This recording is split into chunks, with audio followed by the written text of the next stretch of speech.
Պոլսում վերաբացվեց Թաքսիմի Սուրբ Հարություն եկեղեցին, որը երկար ժամանակ փակ էր նորոգման եւ բարեզարդման աշխատանքների համար։ Վերաբացման եւ վերահոսման արարողությանը մասնակցեցին Պատրիարքության հոգեվոր դասը Սահակ Պատրիարքի նախագահությամբ, բազմաթիվ հյուրեր, պետական պաշտոնյաներ, Պոլսում քրիստոնեական համայնքների քույր եկեղեցիների ներկայացուցիչներ, համայնքային գործիչներ։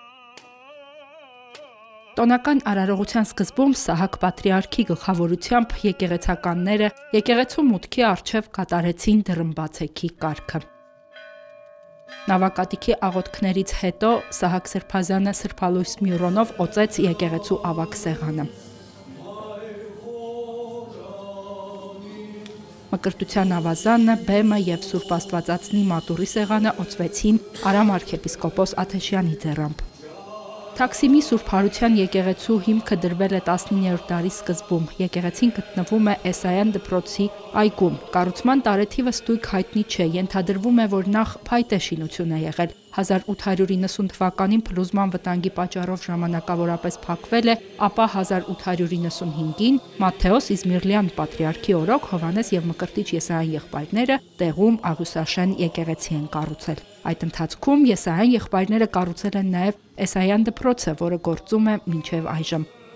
Եկեղեցու այժմյան նորոգությունը ստանձնել է Բեյողլու թաղամասի եկեղեցիների թաղային խորհուրդը։ Վերահոսման արարողության ավարտին երեկոյան ժամերգություն տեղի ունեցավ Պատրիարքի նախագահությամբ։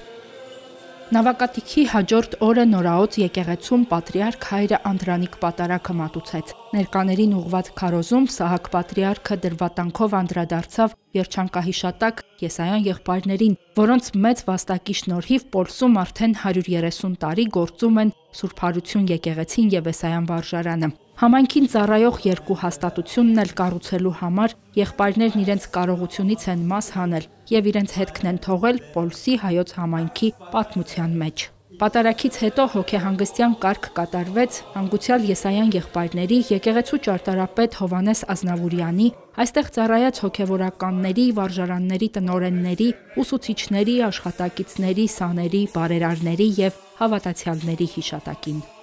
Հերմինե Հակոբյան, եկեղեցական կյանք։